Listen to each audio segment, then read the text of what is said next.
thank you for your love. We thank you for your grace. And if it's raining in Manila, here in the feast, it's raining blessing, it's raining grace, it's raining favor and power because Jesus is here. Amen. Good afternoon, feast. Kahapon, I was in Davao for our feast conference there. And it was a great blessing to see so many people come, be blessed, be equipped, be empowered by the Spirit of God. But let me just tell you, nothing compares to being at home. Nothing compares to being at home. Kaya, pagkagising ko ngayong umaga, talagang nagdadasal ako, Lord, sana hindi ma-delay yung flight, sana hindi ma-delay yung flight, sana hindi ma-delay yung flight because I really wanted to be able to celebrate the feast with all of you together. And today is just the third Sunday of this brand new year. So let me ask you, how has 2024 been treating you? Are you off to a good start? Yes, good, right? Or have you been quite busy already just as the start of the year? Di ba? Ako pag sapit ng bagong taon in these few or start of this year, in these first few weeks, talagang hectic season yan sa akin. Because it's planning meetings, planning sessions one after the other, casting vision and helping people to get on board with that vision, to be able to work towards that vision. So it's a lot of work this season for me. So pag New Year, that's always for me a season where it's busy and buzzing. Where it's busy, but yet there's that thrill, there's that hope and excitement for what will be and for what God will do. Amen? And so, you can look at it this way. When we're a couple days into the new year, you're trying to live out a new life, a new hope, a new thing to look forward to. We can look at the days ahead like a blank canvas where we will paint into that canvas our dreams, our new hopes, our new goals. Kaya naman, di ba, pag start of the new year, we're writing down New Year's resolutions, creating new habits, really hoping for better things. But allow me just to share with you a thought this afternoon before we come into our main message. Allow me just to share with you a thought that I think would put our hearts and our hopes in perspective. And it is this. Are you listening? Yes? It is this. Never let your love for the goal or for the gift outgrow your love for the giver. Put it in another way. Sige. Put it in another way. Never let your desire for the dream outgrow your desire for the dream maker. Amen? One more.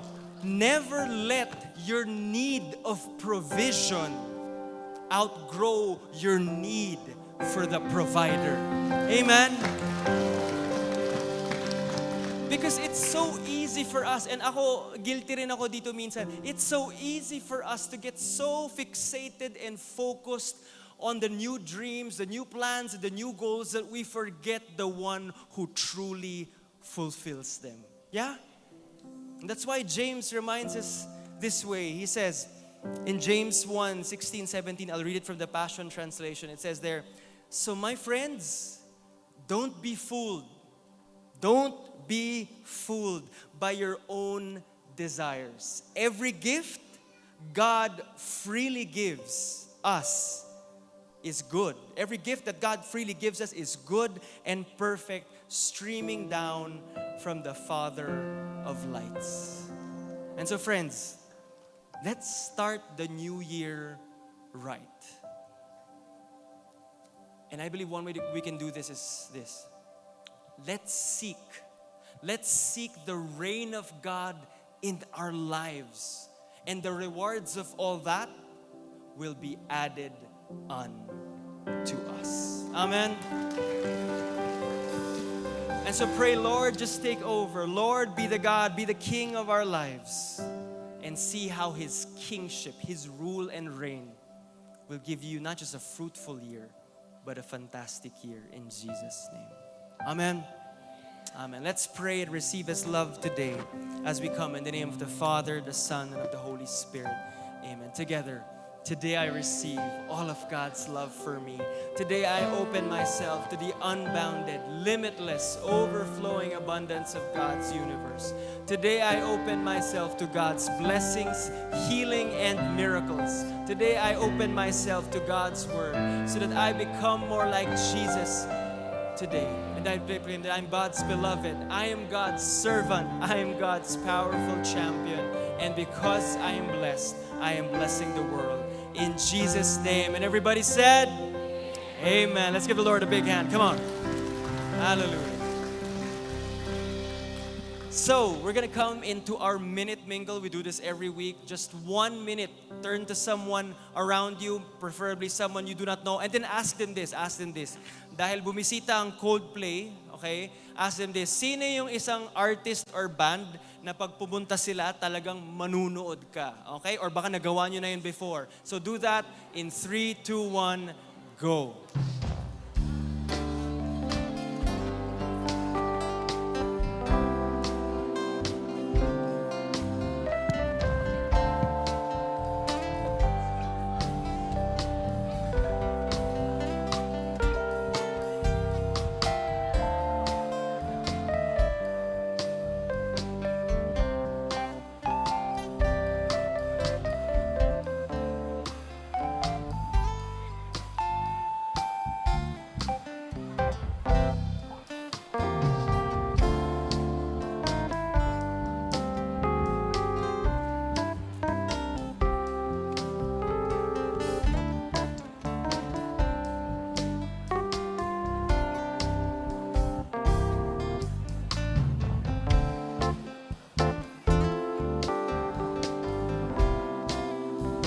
Ten, 9, 8, 7, 6, 5, 4, 3, 2, and 1. You can be seated.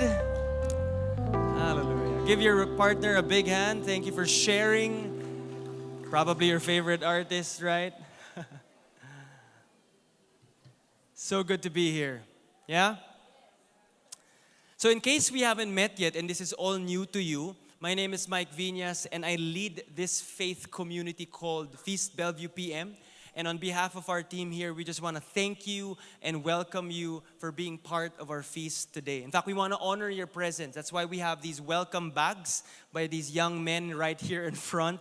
And so if you could just stick out your hand just a bit, we can get these welcome bags in your hands. Anybody? There we go. Welcome, guys. Thank you. Thank you for coming. Right over here. Welcome. And I think over there as well. Hi, guys. Very good. Right over there. Welcome. Welcome, sis. Very good. And over there. Thank you. Let's give a big hand to our first-timers. We're grateful and blessed that you are here. Our prayer is that in these few moments that we have together, that you would encounter God in just a powerful way as you hear His word preached, that in a way that will really just change your life for the days ahead. Amen? Amen. Amen. So, sabi ko nga, galing akong Davao, and we were there since Thursday for preparations, rehearsals, and all of that. So I'm pretty beat. Pagod po ako, pero natutuwa ako that we have so much gifted, talented, and really available preachers of the word here at the feast. That's something that our community is so blessed with. And so today, I asked this friend of ours, madalas siya sa AM, so sabi ko patikim naman sa PM, di ba? Although you've heard from him before, he's an ex-seminarian and he is the feast builder for Feast Caloocan. Please welcome Brother Odi. De joke lang, hindi Brother Odi. Brother Randel Serrano. Thank you, brother. Alam ko lagi kayo nagkakamali. Nagugulat kayo, si Brother Odi. I get that a lot. Yeah. I'm Brother Odi. Wow. Odi, wow. Okay? I feel so blessed to be here. Natouch din ako si Kuya Salmo. Asan si Kuya Salmo? Natouch din ako. Alam mo bro, bagay tayo. Kasi minsan ang pangalan ko, Responsorio. Pwede tayong magtabi rito. Salmo Responsorio. And I was so touched also with Father. I would like to greet everyone. Happy Santo Niño Fiesta. Yes. Kaya nga sabi, di ba, in-invite, nakaka-relate ako sa kanya, in-invite niya yung mga bata nagbabasa, tapos in-invite siya, yung mga bata. Kaya thank you, Kuya Mike, for having me here. Naiintindihan ko kung bakit mo ako in-invite. And also, Kuya Velden, galing po ako ngayon sa 2 sessions po sa kanila. No? So, kasi ako po yung pinakabata na preacher. And today, I'm so blessed to be here again. And, grabe, ang ganda na ating, our series Talk Tables, Table Talks. Tamo, nakalimutan ko na rin. Kanina sa Feast Bikutan, sabi ko, welcome to Feast. Nasaan nga ba ako? Feast. Nakalimutan ko kung saan akong Feast. And our Table Talks, sama na ako, Table Talks. Let's get our reading from Mark chapter 2, verse 13. And it says something like this. Then Jesus went out to the lakeside again and taught the crowds that were coming to him. As we walked along, he saw Levi, son of Alphaeus, sitting at his tax collector's booth. Follow me and be my disciple, Jesus said to him. So Levi got up and followed him. Later, Levi invited Jesus and his disciples to his home as dinner and guests along with many tax collectors and other disreputable sinners. Ibang mga makasalanan. You know, sometimes, ganito rin tayo, di ba? We feel uneasy. Ay, di ba hindi naman yun yung asawa niya? Di ba yun yung, nakadispal ko ng pera yan eh. Di ba? We're so uneasy with sinners. And that was the feeling because there were disreputable members. But when the teachers of religious law who were Pharisees saw him eating with tax collectors and other sinners, they asked his disciples, why does he eat with such scum? When Jesus heard this, he told them, healthy people don't need a doctor, sick people do. I have come to call not those who think they are righteous, but those who know they are sinners. Jesus came for the sick. Can you look at the person beside you? Tingnan mo nga. Mukha bang may sakit yan? Sige, tingnan mo, sabihin mo. Tell the person, sabihin mo, Jesus, can you make it louder? Jesus came for you. Ayan. And I love our one big message for today. God loves sinners. Can you say it with me? God loves sinners. Alam niyo, ang dali lang sabihin yan eh. Ang dali lang sabihin yan. Dito sa feast, we are talking about our identity, what we are doing, inviting the unchurched people. Pero ang dali lang yan sabihin. Ang dali lang yan sabihin, pero mahirap gawin. Do I hear an amen? Last week, I received a phone call, a friend from a former company. Sabi niya sa akin, Ranz, may babalita ako sa iyo, mag-lay minister na ako. Ay, wow talaga. Sabi ko, that's good. Pero Ranz, may problema ako eh. Kasi I feel unworthy. You know, sometime during the time of pandemic, he's married and he met a girl. And he had sexual relationship with this woman. He was unfaithful. But you know, yung asawa niya, pinatawad siya. And he felt that God had forgiven him. That's why he wants to return it to the Lord. Kaya sabi niya, magsiserve ako, pero hindi ako worthy. And isang bagay lang sinabi ko sa kanya, brother, God does not call the equipped. He equips the called. Yung mga tinatawag niya, hindi tinatawag yung magagaling. Hindi tinatawag yung mga malilinis. Hindi tinatawag yung mga banal na. Ang tinatawag ng Diyos, yung makakasalanan. And He equips us. Amen? Tell the person beside you, God is calling you. And if you will ask me, paano ba natin mamahalin yung mga pumupunta sa atin? How do we love the sinners? There are 8 steps to love sinners. And number 1 is this. Are you ready for this? Say, I'm ready. I'm ready. Para lang ako si Brother Bo, no? Yeah. Para lang nangyayari sa Bay Area. Di ba?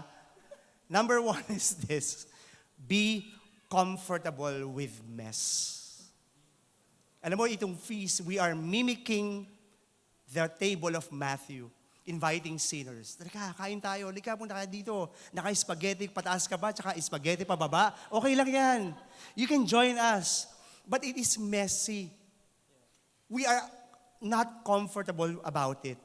I remembered when I was starting at the feast, nagsiserve ako, we were engaging with people who are coming in. Tapos may pumasok na isa. Pumunta siya sa likod, tapos nakatayo siya. Sabi niya, kasama niyo yan sa feast? He saw somebody on the stage. Kasama niyo yan sa feast? Sabi ko, yes po. Kasama niyo yan talaga sa feast. And then he left. Tapos hindi na siya bumalik. Hindi na siya bumalik. And sometimes, we are like that. No? We are like that. We are uncomfortable with messy people. Sa mga taong makasalanan. Which brings me to my next message. Number 2 is this. Don't forget your own mess. Yung kaibigan kong pare si Father Pong del Rosario would always tell me about something like this. To make excuses. To make excuses for the mistakes and sins of others. Why? Kasi tayo rin naman nagkakamali. Yes? Tayo rin naman nagkakasala. Sometimes we are so self-righteous to say, ito mali ito.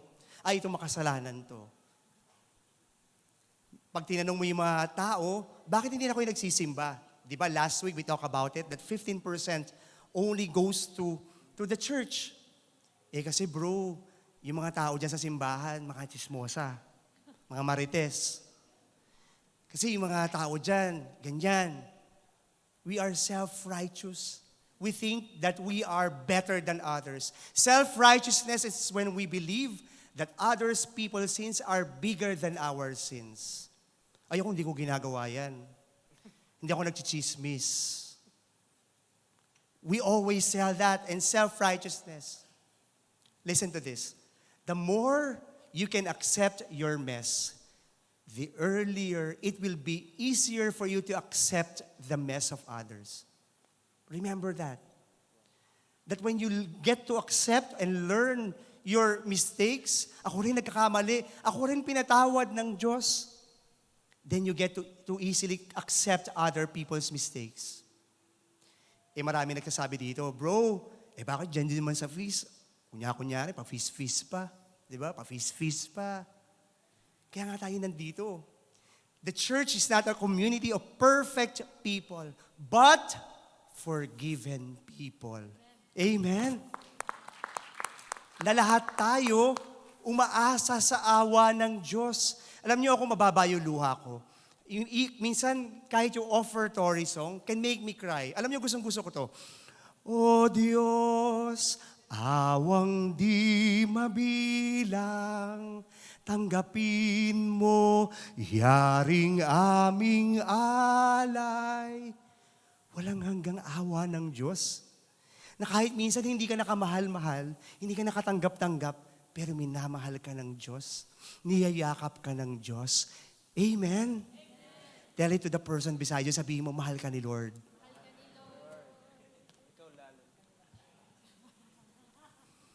Number 3 is this. Be known as a friend of sinners. You know, a lot of times tayo, we are known for being an enemy, arch-enemy, no, of sinners. Ay, wag yan. Oy, pag may nag-a-apply na ganito, ay, wag yan, wag mong kunin yan. Maharot yan. Naku, nakita ko na yan. Diba? Masyado tayong, sadly, many Christians are known as the enemy and the critic and the judge of sinners. Yes? Wag yan, bro. Papalit-palit ng boyfriend yan. No? Palit-palit ng girlfriend yan. Ang dali nating magbagsak ng paghusga sa mga tao. And we are being reminded that we should not be judgmental. Alam mo, meron akong babasahin sa inyo. Gustong-gusto ko to. Nakita ko to kay Dean John Escoto.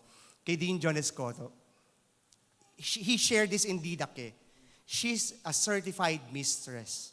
She just got expelled from her previous Catholic community for immorality. One day, this lady started attending our feast. She would even bring her partner, a married man, to our Sunday gatherings. Sabi niyong girl, I do not deserve to be here. I don't even deserve to take communion. But I like it here. Gusto ko dito sa feast. Is it all right if I keep on coming? Sabi niya. And she said, I asked, of course, welcome ka dito. You're already part of the Light of Jesus family. And 2 years later, no, she served, no, without putting her in the leadership. After 2 years, she declared to her small group, to the Light group, brothers and sisters, iniwan ko na po siya. And I want to follow the Lord. Amen? Amazing story from Dean John Escoto. And this is the challenge for us. This is the invitation for us to journey with those sinners, to those people who are not as perfect as we are. And kung minsan, hindi naman tayo yung nagpapabago. Di ba? Yung pagsama natin, sila mismo, they realize, itong tao na to, mga tao na to, tinanggap ako. And ako mismo, I will follow the Lord. Kamakailan lamang ay nilabas yung ni Pope Francis, yung Fiducia Supplicans. And a lot of maraming nag-ingay, maraming nag-comment, maraming kumontra.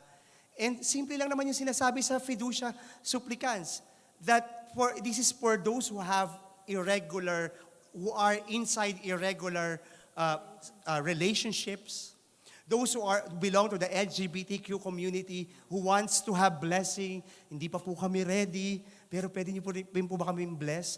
And Fiducia Supplicans is saying simply to give blessing, to ask the grace of the Lord while you are not yet ready. And one day you will realize what is God wanting for your life, for you to. That's the essence. And gusto ko yung sinabi ng teacher ko na si Father Francis Gustilo. Sabi niya, we bless cars and food and now more often pets. Di ba? May mga nagpapabless sa mga pets. We also bless people during their birthdays and anniversary. Do we priests ever ask whether these persons are in a state of sin or we give blessings from God precisely because they seek Him? Yung nauuna, yung grasya ng Diyos. And my dear friends, I'd like to remind you that Pope Francis, hindi niya binabago yung stand ng Catholic Church. Never. On moral teachings on sexuality. Rather, he has redirected the Catholic Church's pastoral response. Paano ba tayo magre-respond? Nang hindi tayo nagdi-discriminate. Nang hindi tayo naghuhusga. O sige, hindi ka pa ready to straighten up your life. Okay, just stay there, just serve there. Gusto ko namin nandyan ka. And by the time that you realize it, then we always welcome you. You are part of this community. Amen? Amen. Praise God. And number 4 is this, care before you confront. Naku, minsan kaya nagkakaroon ng diferensyahan because we always confront people. Ay, mali yan. Hindi tama yan ginagawa mo. Hindi yan according to the dogmas of the Catholic Church. Kaya ano nangyayari? Head on. Banggaan ka agad. Remember this.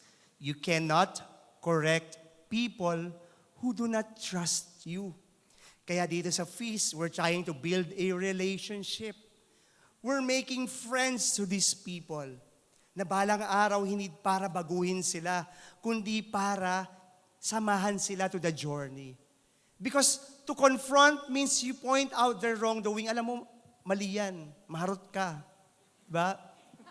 But to care means you point out their worthiness and you actively serve their needs first.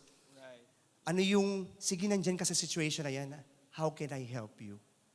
How can I help you get through this? How can I help you to be closer to God? Amen? And minsan iniisip natin pag nagpunta sila dito, ay ako magbabago dyan. Ako magbabago dyan. Yes? Which leads us to number 5, allow God to do the changing. Sino po yung mga singles dito? Taas kamay. Na may jowa na. Diyan, wala pa ako, brother. 2024 na, Diyos ko po. Di ba minsan pag may dumadating tayo, even in a painful relationship, difficult relationship, ayaw mong i-give up. Bakit, brother? Kasi mahal ko siya. Kasi pinadala ako ni Lord para akong makapagpabago sa Kanya. Di ba may mga ganon? Ano ka, martir? Dapat sa'yo ipako sa krus. Subukan, sinong willing sa inyo? May martir ba dyan? Dito. Remember this. Lagi tayong nire-remind in our teachings, we can't change anyone. Yes? Only God can transform lives. Do I hear a loud amen? Our job is to love people. It is not our job to change people. Hindi tayo Diyos. And habang sinasabi ko ito, hindi ito madali. Hindi madaling mahalin yung mga tao. Madali lang mahalin yung mga tao na ka-close natin, yes? Pero yung mga taong mahirap mahalin, it's easier said than done. That's why we need to have a check first. Check mo yung puso mo. Baka ikaw din. We need to care people, to allow God to do the changing to other people. Amen? Number 6 is this, journey with people. Say journey. Tayo, dito sa simbahan, ang simbahang Katolika, meron tayong Synod of Synodality. Anong sinasabi sa atin? Na tayo ang simbahang naglalakbay. We journey with people. Kapag meron tayong hinaharap na problema, we dialogue. Sige, what's your point? Kinakausap kita, pero hahawakan kita sa kamay at magjo-journey tayo. Sasamahan kita. Amen? Kaya napakaganda ng Synod of Synodality, in finality of the Synod of Synodality, that we are being reminded that at the center of it are the poor people, the least, the lost, and the last. Those people who are in yung mga nasa laylayan, na hindi nakakaramdam ng pagmamahal. They feel that even the church left them. Samahan natin. Ganito tayo sa feast. We journey together. Amen? Kaya nga tayo may mga light groups na sa kabila ng mga pagsubok natin, ng mga trials natin, meron kang support group na mapupuntahan, na maaasahan. Amen? And we do not just see people as projects. The number 7 is this, see them as persons, not projects. Lagi ako nakaka-experience in my counseling, and some parents would tell me, bro, pwede ka ba kita makausap? Bro, i-project naman natin yung anak ko. Ano ang akala mo sa akin? Elementary? Tapos na ako dyan. Project naman natin yung anak ko. Bro, kasi hindi na siya nagsisimba. Dati nag-fish siya, hindi na siya, bro, i-project naman natin. Minsan, we think of people as projects. Na kailangan, ayusin natin, kailangan i-project natin, bro. Bro, kausapin mo, baka mamaya, baka matouch sa'yo, maiyak sa'yo. Ano kala mo sa akin, sibuyas? Di ba?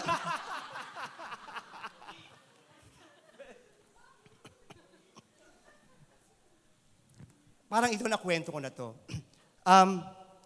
Long before, meron kaming ni wife ko, di ba, business, and I met sa isang pare. Meron kaming, he ordered from us yung mga goods to be given away sa kanyang ordination.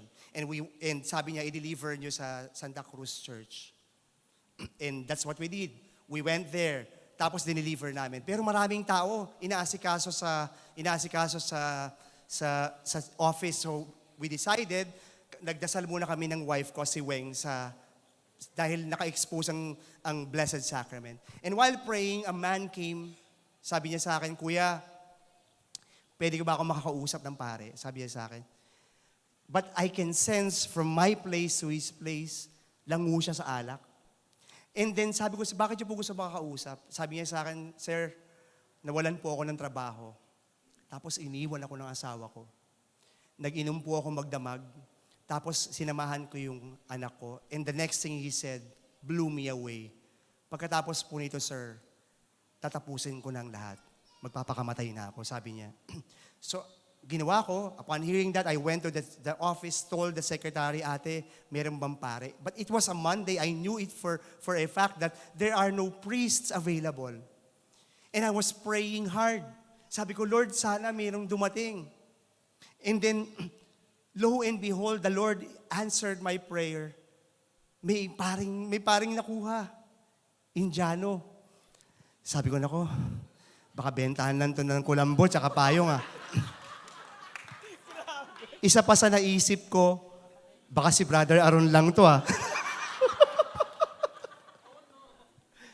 And that's what he said. And you know, alam nyo dito sa kanilang counseling room, it's just a small room with 2 chairs, tapos with a glass door. And the last thing that I hear and saw was a man sobbing, was a man crying. Sabi niya, Father, bakit ako pinabayaan ng Diyos? Bakit ako iniwan ng asawa ko? Father, kahit mahirap lang ang buhay ko, nagsusumikap ako para buhayin sila. Pero bakit ako iniwan ng Diyos? And if you will ask me what happened, ask me what? Di ko alam kasi hindi mo na ako marites. But you know, my dear friends, this man, I know for sure this man did not take his life. This man did not commit suicide. Why? Ask me why. Because this man found hope. Lagi nating sinasabi, habang buhay may, pero I would like to repeat it again to you, habang may pag-asa, may buhay. Amen? My dear friends, I want you to think of 3 persons that you want to share God's love. Yung mga tao na nagme-message sa atin, di ba? Musta? Friend, musta? Minsan di natin sinasagot yan, di ba? Kasi alam na natin yan. Baka meron ka naman dyan. Di ba? Mungutang pala. Di ba? And my dear friends, that it's time for us to reach out to those people who are going through something. Minsan, alam niyo, gustong-gusto ko yung salita ni Maya Angelou. People will not remember you on what you say. People will not remember you on what you do or what you give. But people will remember you on how you made them feel. Itong tao na to, in my most difficult and lowest moment, sinamahan ako nito. And I want you to pray for 3 persons that you will talk to, that you want to share God's love. Amen? I-share mo yung pagmamahal ng Diyos. And not just seeing them as projects. Kaya meron tayong love someone today. Okay pa ba? Hindi ko nakikita yung, okay pa yung time. Sabi ni Brother Mike, i-charge daw sa akin pag nag-overtime. Kaya napaka-importante nung love someone today. That we meet for a coffee. Pwede ka bang mag-coffee? Open-minded ka ba? Magbibenta pala ng MLM. Di ba? And you are inviting people, tara, let's make life. Let's create memories. Let's create friendship. Let's talk about the Lord. I want to hear your story. Yung real talk. Alam mo tayong mga Gen Z, gustong-gusto natin yan nire-real talk, di ba?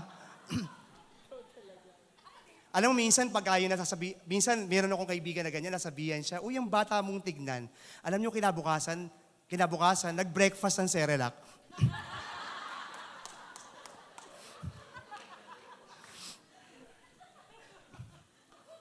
And my last point is this. Pay the price. Pay the price.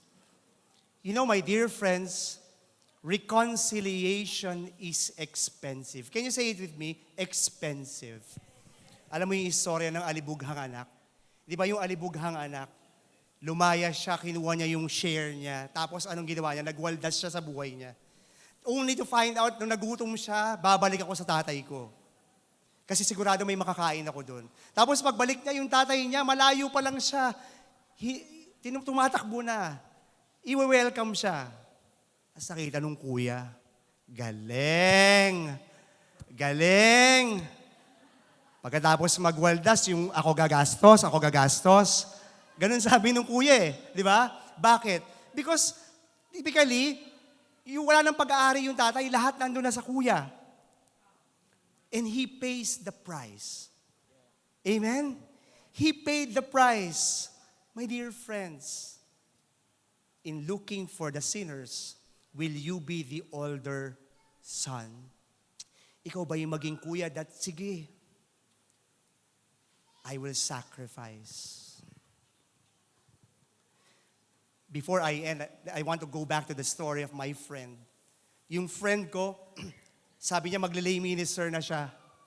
Yung friend ko, punong-puno siya ng tattoo. Hanggang dulo ng daliri niya. Tapos, mahaba yung buhok, may goatee, no? Alam mo, sabi sa kanya, siguro bro, pwede ka naman mag-lay minister, pero magsuot ka na lang ng sleeves para hindi makita yung tattoo mo. Tapos magsuot ka ng gloves. Biro mo magkukomunyon ka para ka magmumotor? Body of Christ. May rides tayo? Ganun sabi sa kanya. And when he was introduced to the parish priest, pagpasok niya sa office, kabang-kaba siya kasi natatakot siya baka anong sabihin. Alam mo sabi sa kanya nung pare, ikaw yung hinahanap ko. Ikaw yung matagal ko nang hinahanap. Yung mag-serve dito, yung mukhang papatay. Di ba? Yung parang magkukumunyon ka, parang ilipat ka na kay Father na lang tayo. Halika. Baka ito na yung huling sandali natin. And and sabi ng pare, ikaw yung hinahanap ko. You are an example for those sinners, for those people who are lost and they feel that they are not worthy of God's love, worthy of God's serving.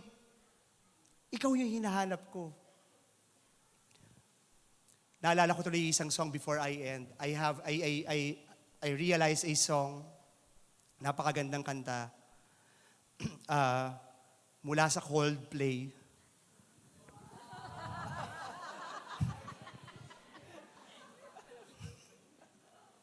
Hindi, totoo to, sa Coldplay to. Ang title niya ay Lupa. Totoo, kagabi kinanta yun. 2 days na. Malapit lang kami sa Philippine Arena eh. Di ba? Naririnig ko. And the song goes like this. Nagmula sa lupa, nagbabalik na kusa, ang buhay mong sa lupa nagmula. Sabi niya, sino ba kumanta niyan, brother? Bago mo linisin ang dungis ng iyong kapwa, hugasan ng iyong putik sa mukha. Kung ano ang di mo gusto. Yung mga sumasabay po, Tito Santitas of Manilas po yan. Huwag gawin sa iba. At kung ano ang iyong inutang, ay siya ring kabayaran. Kaya't pilitin mong ika'y magbago. Habang may panahon, ika'y magbago. Pagmamahal sa kapwa'y isipin mo. So for my next set,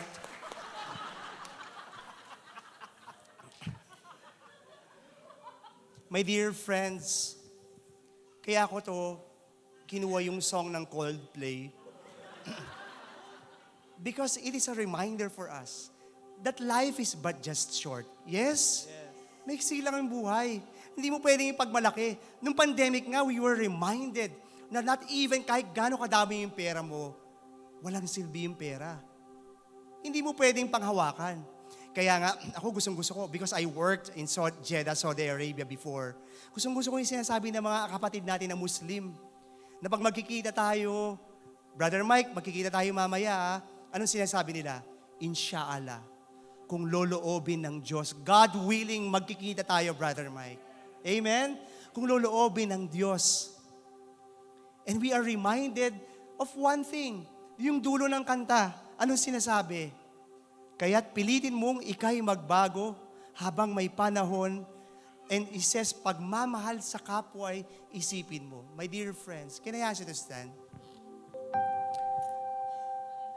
That this series, Table Talks, we are being reminded of one thing, of loving the sinners. Yung mga hindi ka tanggap-tanggap, yung mga hindi ka mahal-mahal. And my dear friends, gusto kong ulitin ulit yung sinabi ng kaibigan ko, to make excuses. Because somebody died for you. Somebody made excuses for your faults and sins. Yung mga pagkakataon na hindi ka nakatanggap-tanggap, hindi ka nakamahal-mahal, pero niyayakap ka pa rin ng Diyos. Pinatatawad ka ng Diyos. And that is Jesus. Hinahanap ka. Puro puti ka. You were lost and the Lord finds you. Kahit putikan ka, pupulutin ka, yayakapin ka, lilinisin kita.